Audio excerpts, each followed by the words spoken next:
Ndagusuje mukunzi wacu wowe udahwema gukurikira amakuru ndetse n'ibiganiro tugenda dutambutsa hano kuri KN Radio, aho tubagezaho amakuru aba arimo aragenda avugirwa mu gihugu cy'u Rwanda ndetse no hanze y'igihugu cy'u Rwanda. Ni inkuru idasanzwe, ni inkuru ikomeje kugarukwaho n'abantu bagiye batandukanye hirya no hino mu gihugu cy'u Rwanda. Ni nyuma y'uko inkuru itangaje kandi inateye ubwoba yari imaze gusesekara mu gihugu cy'u Rwanda, kuko yatumye benshi bashya ubwoba, ubuyobozi nabwo buratungurwa. Mbese iyi nkuru irimo kuvugisha abantu bagiye batandukanye ndetse n'ubuyobozi yaba yabereye hehe? Mbese yaba yabereye mu kahe karere? Mbese kuri ubu abaturage babonye ibi biba bo batangaje iki? Kumana natwe maze ujye munsi y'iyi nkuru, urabona ijambo subscribe cyangwa se abone, utukandaho n'akazugira kaza nako ntugasige nako uhita ugakandaho. Icyo gihe uzaba ushimangiye yuko ugiye kujya uba uwa mbere mu kubona amakuru meza kandi ya KN Radio tugenda tubagezaho umunsi ku wundi. Reka twitse gatonya ubundi tuze tubavira imuzi n'imuzingo iby'iyi nkuru ikomeje guhahamura abagiye batandukanye bo mu Rwanda. Reka nongere mbaye ikaze bakunzi ba KN Radio, aho tubagezaho amakuru aba arimo aragenda avugirwa mu gihugu cy'u Rwanda ndetse no hanze y'igihugu cy'u Rwanda. Ni mu karere ka Kirehe hagaragaye inkuru idasanzwe, inkuru irimo iravugisha abantu benshi cyane hirya no hino ku mbuga nkoranyambaga ndetse n'ibitangazamakuru byo mu Rwanda byanditse byibaza kuri iyi nkuru yabereye muri kano karere ka Kirehe ikomeje gutera ubwoba abatuye muri kano karere ka Kirehe. Ni nyuma y'uko umusore witwa Masezerano Samuel ufite imyaka 19 y'amavuko yari yaburiwe irengera mu buryo bw'amayobera, yabonetse mu ijoro ryo kuri uyu wa gatanu rishyira kuri uyu wa gatandatu tariki ya 6 Ukwakira 2024. Amakuru atangwa n'ababyeyi be avuga ko yatwaye n'abantu bari bakoresheje imyuka mibi ndetse bakaba barongeye kumubona kubera imbaraga z'amasengesho. Nyina wa Masezerano Samuel witwa Nyiramahoro Saverinda yemeza ko umwana wabo w'ifura urangije amashuri yisumbuye yari yabuze mu buryo bw'amayobera kandi yajyanwe inzikinze avanwe mu cyumba yari aryamyemo yambaye ubusa buri.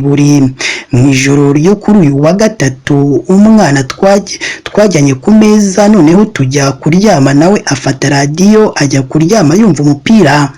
Mu gitondo cyo ku wa kane narabyutse kare ndakingura njya mu isoko. Ndi ku isoko nahamagaye umutware wanjye kugira ngo abwire Masezerano aze antwaze, ariko ambwira ko yamurebye mu cyumba aramubura.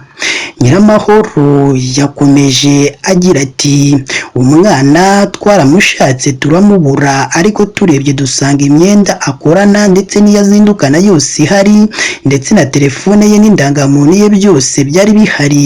Byaratuyobeye tubimenyesha ubuyobozi ndetse ifoto ye bayishyira ku mbuga nkoranyambaga kugira ngo bamushakishe, ariko twari twaramuhebye.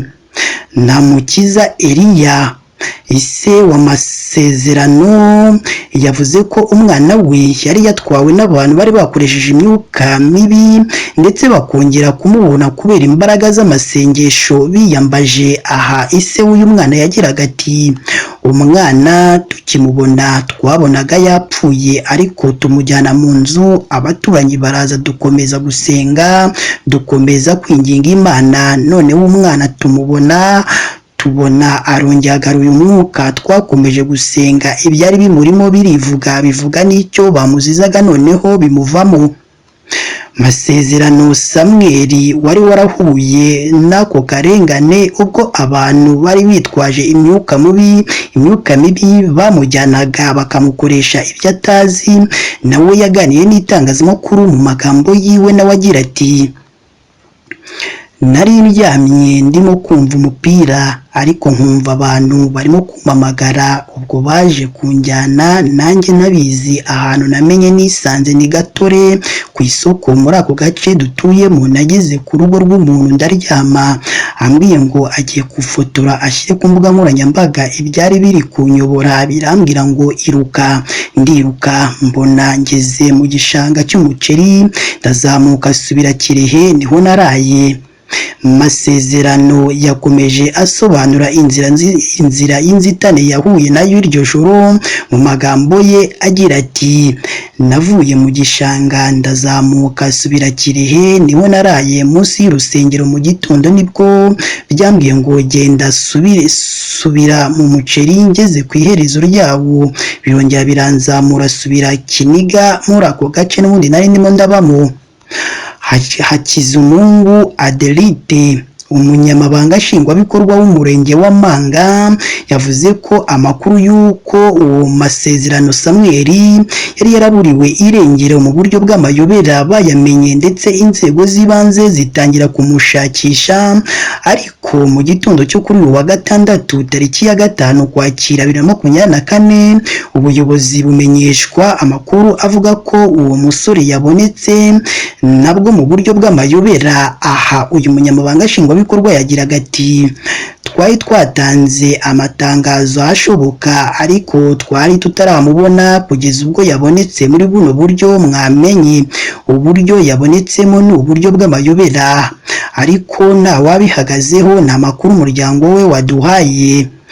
Amakuru aturuka mu batuye mu mudugudu wa Remera avuga ko atari ubwa mbere ibintu nk'ibi bibaye, ngo kuko hari n'undi mwana w'umuturanyi wabo nawe wigeze kuburirwa irengero, nawe arangije amashuri mu buryo nawe bw'amayobera.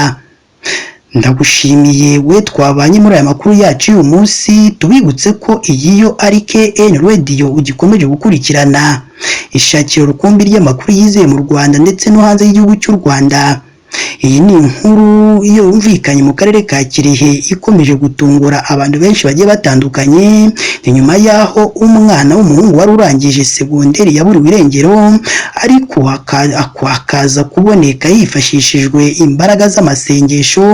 Ibikomeje gutungura benshi bagiye batandukanye, haba mu gihugu cyo mu Rwanda ndetse no hirya no hino agiye hatandukanye hose. Iyi nkuru ikomeje kugarukwaho n'abantu benshi bagiye batandukanye, bitewe n'ukuntu uwo mwana yabonetse, ndetse bitewe n'ukuntu uwo mwana yari yaraburiwe irengero. Niba ari ubwa mbere udusuye, ndakwingiza jya munsi y'iyi nkuru urabona ijambo subscribe cyangwa se abone, utukandaho n'akazugera kaza nako ntugasigiye nako tugakandaho. Icyo gihe uzaba ushimangiye yuko ugiye kujya uba uwa mbere mu kubona amakuru meza ya KN Radio tugenda tubagezaho umunsi ku munsi. Sibyo gusa kandi ugomba no kujya hatangirwa ibitekerezo, ukaduha igitekerezo cyawe, haba ari igishima ibyo dukora ndetse n'ikitugira inama y'ibyo twazahinduramo mu makuru tugenda tubagezaho hano kuri KN Radio.